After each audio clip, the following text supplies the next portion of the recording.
These Hawkley inner fender flares are in my old bitch. Well, there were instructions of what screws went with what holes, but that's fine. Our Jeep is not straight, so the screws they sent weren't gonna work anyways. We had to get longer tap screws to get that in, but it saved the bottom. I mean, it's on there, nice.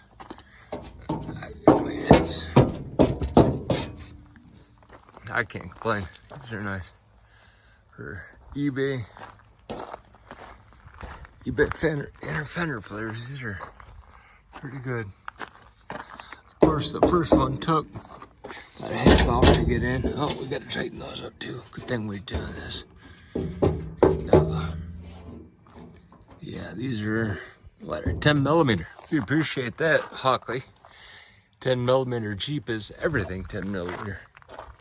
I've not done the back yet because I would have taken the tears off and I don't really touch up this a lot. Get rid of some of the, or not get rid of this rust, but stop some of this rust as it's happening right now. So that's gonna be a project for maybe tomorrow. But same thing here, we haven't put our inner fenders in the back yet because we got some work to do. We wanna take care of all this. This is actually pretty good. It's the other side we want to take care of, but we're gonna hit this too. But all in all, you gave her a clean bath this morning. Took off some decals. Thinking that now that it's lifted, looks the way it should. Prepper for a Rubicon.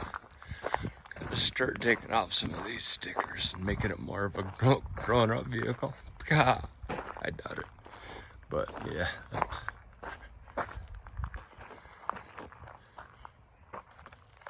As she stands, that's pretty damn close to what my dream is. Indeed, my dream Jeep.